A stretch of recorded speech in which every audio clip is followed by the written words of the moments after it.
भगवन्तं भक्तानां एकदन्तं उपास्महे। ओम शांति शांति शांति। परम पूजनीय आदरणीय श्री गुरु माँ के चरणों में अनंत प्रणाम।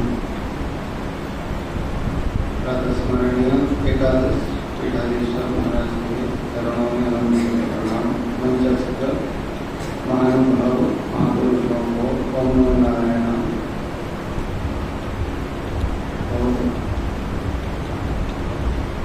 यहाँ के दीदी को अनंत प्रणाम। आदरणीय उपस्थिति।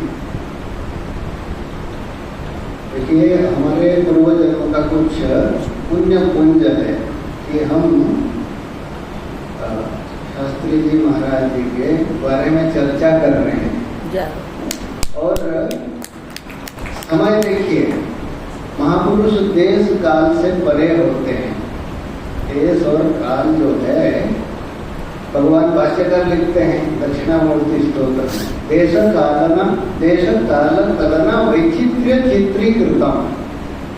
सारा चित्र चल रहा है यहाँ सिनेमा के पर्दे में चलता है, और छोटा बच्चा सोचता है ये सच है करके। वहाँ मिठाई का दुकान है, आइसक्रीम है, चिल्लाता है आइसक्रीम बोलता है।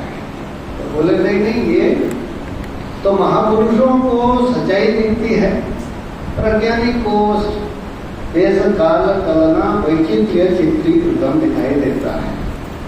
हर परिस्थिति में महाराज जी का जो अमृत वाणी है, आप लोग सुने होंगे शायद, चांदना जी के पास ऑडियो है।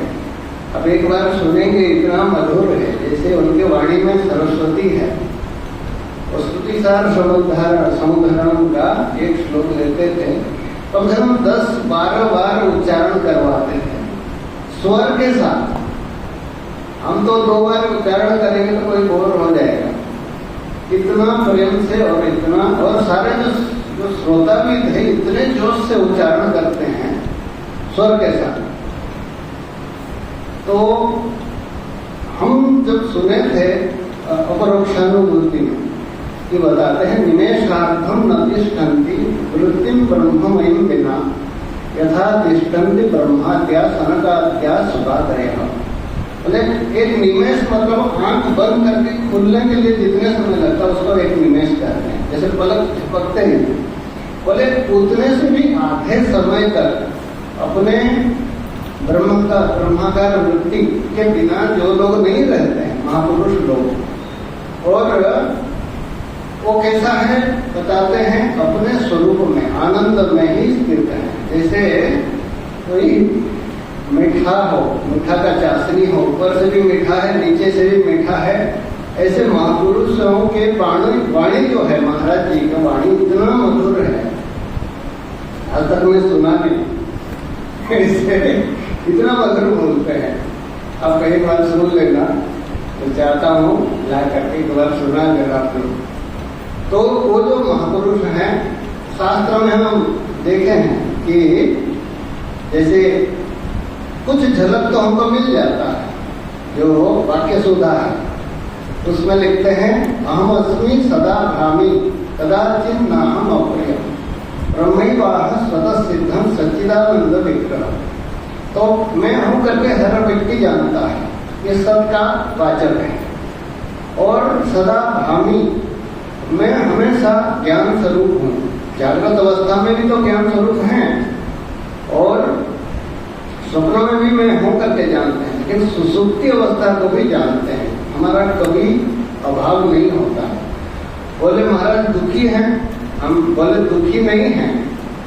दुख जहाँ सुख जगह में हमको दुख दिखाई दे रहा है।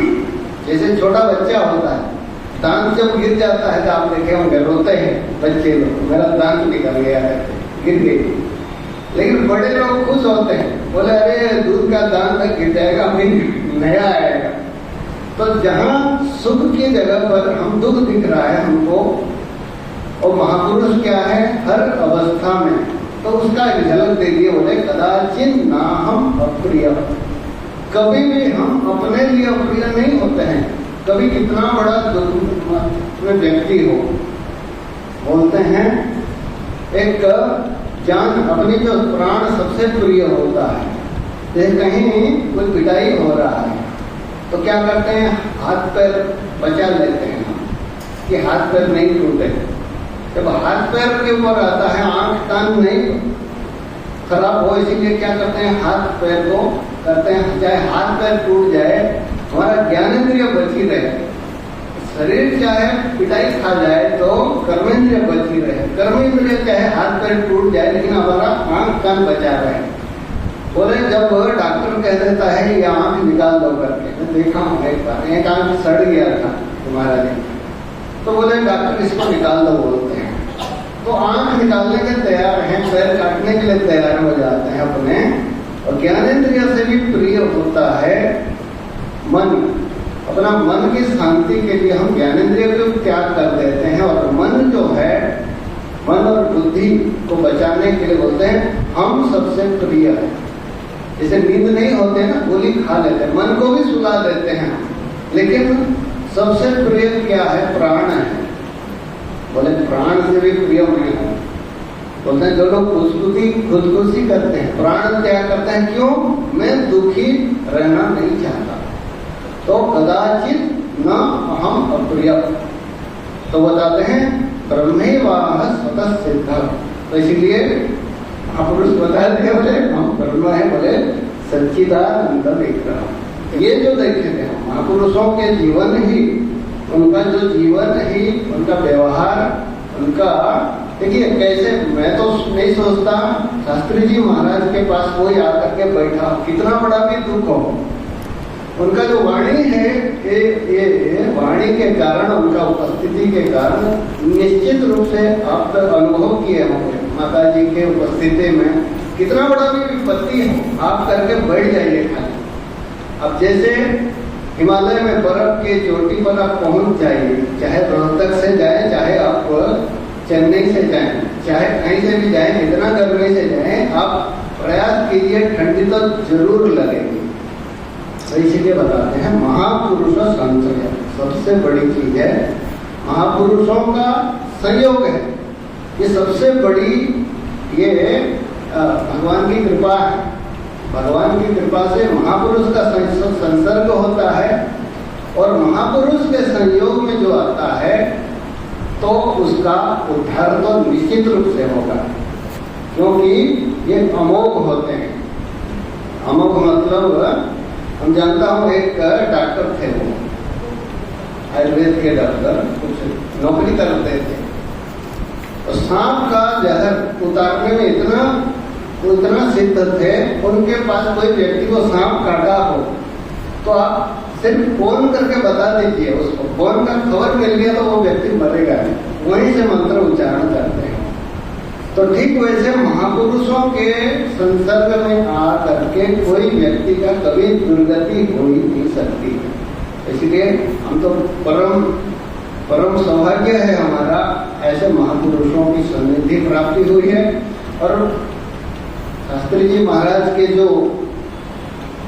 जो भी है सब कुछ माता जी को प्राप्त है। इन्हीं मानो बताते हैं एक ज्योत से दूसरा ज्योत जब जलती है वो बराबर है, और वही परंपरा, हमारा जो गुरु परंपरा करके बड़े महाराज जी और शास्त्री जी महाराज जी, गिरिमा और हमारे मीना माता जी को, ये सारा परंपरा जो परंपरा, इसीलिए वंदे गुरु परंपरा होता है। तो सदाशिव समारंभम शंकराचार्य मध्यमाम अस्मद्गुरु पर्यंतम वंदे गुरु परंपरा। तो ये गुरु परंपरा जो चली आ रही है, ये महापुरुषों की कृपा है, ईश्वर की कृपा है। और तो यहाँ जीवन मुक्त का स्थिति बताते हैं भगवान भाष्यकार,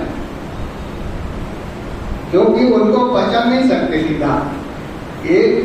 एक जैसे माता पिता को पहचान कराती है, ठीक वैसे श्रुति माता शास्त्र क्या है बताती है, ठीक वैसे भगवान भाष्यकार बताते हैं जीवन मुक्त का लक्षण। बताते हैं लीनधीमपि जागृति, जागृत अवस्था में भी उसका बुद्धि परमात्मा में लीन है। जैसे घड़े का आकाश जिस समय हमको दिख रहा है सीमित, उस समय महाकाश ही है। लीनधीमपि जागृति, यो जागृत धर्म विवर्जित, जागृत धर्म से रहित है। जागृत धर्म क्या है? जागृत अवस्था में हमारा राग है, द्वेष है, काम, क्रोध, लोभ, मद, मोह जितने भी है, जागृत धर्म वर्जित है। देखिए, जब दर्पण के सामने होते हैं, आप एक बच्चे को छोड़ दीजिए, बच्चा क्या करेगा? जा करके खेलेगा उसका प्रतिबिंब के साथ। वो सोचता है वहां अपना कोई दूसरा बच्चा है। अब एक चिड़िया को छोड़ दीजिए, कुत्ता को छोड़ दीजिए, तो लड़ाई करेंगे जा करके। चिड़िया जो गोरेया होते हैं उनको मुंह से खून भी आ जाता है। तो लेकिन क्योंकि ये जो राग और द्वेष ये अज्ञान के कारण टिका होता है। लेकिन आपको पता है दर्पण तो है, लेकिन वह द्वितीय नहीं है। द्वैत विवर्जित जब महापुरुषों का निमेषार्थम न पश्यन्ति वृत्तिम ब्रह्म वैम विना, तो एक पलक से भी आधे के लिए अपने स्वरूप से च्युत नहीं होते। ज्ञानी है तो चाहे द्वैत दिखे, हमारे साथ व्यवहार करते हैं। लीनधीमपि जागृति, जागृत अवस्था में, स्वप्नों और सुसुप्ति में तो नहीं है, कि जागृत अवस्था में भी इतना व्यवहार करते हुए भी अपना स्वरूप से थोड़ा भी विचलित नहीं होते हैं। और तो बताएं, बोधो निर्वासनम यस्य, बोध मतलब जिनका ज्ञान वासना से रहित है। कबीर जी महाराज बता रहे थे सवेरे, वासना जो है अविद्या, काम, कर्म, राग, द्वेष और अस्मिता और अभिनिवेश आदि जो है, अविद्या, अस्मिता, राग, द्वेष, अभिनिवेश जो है, इससे रहित है। तो व्यवहार दिख रहा है, तो व्यवहार में रहते हुए भी जो व्यवहार से परे है, और एक जैसे ड्रामा में करते हैं, द्वैत का व्यवहार करते हैं, हमारे लिए करते हैं, हमारे भलाई के लिए करते हैं। नहीं तो उनको व्यवहार करने की क्या जरूरत है? आत्मा राम आत्म क्रीड़ा स्थिति बताते हैं। जैसे हमको किसी के लिए, कोई सुख के लिए बाहर वस्तु में निर्भर होना पड़ता है। कुछ आनंद के लिए कोई सोचता है कुछ खा करके, कुछ देख करके आनंद लेंगे। खेल करके खेलने के लिए दूसरा व्यक्ति चाहिए, खेलने के लिए कोई ये चाहिए, फल चाहिए, कुछ चाहिए। तो ये सबसे रहित है। आत्मरति आत्मक्रीड़ा, जो आत्मकृत महापुरुष हैं। और श्री चैतन्य गिरी जी के महाराज के बारे में हम तो सुने थे, जब उनका स्वर सुना तो इतना प्रेम है उनमें, जैसे मधु टपक रहा है सहज जैसे। तो ऐसे महापुरुषों की कृपा गिरिमा के माध्यम से हम लोगों के ऊपर बरस रही है, और उसका पूर्ण रूप से जो है हमको उपकृत होंगे। इसमें हमारा दूसरा कोई गति नहीं है, नान्या गति नहीं हो। बता रहे हैं, शास्त्र बताता है कि, शास्त्र बताती है कि जिनका महापुरुषों के साथ संबंध होने के बाद उसका दूसरी गति हो नहीं सकती। ये कठोपनिषद में यमराज बताते हैं कि तो दूसरा गति हो ही नहीं सकती। कल्याण तो निश्चित रूप से हमारा है ही। तो इतना कहा कि मैं अपने वाणी को विराम देता हूं।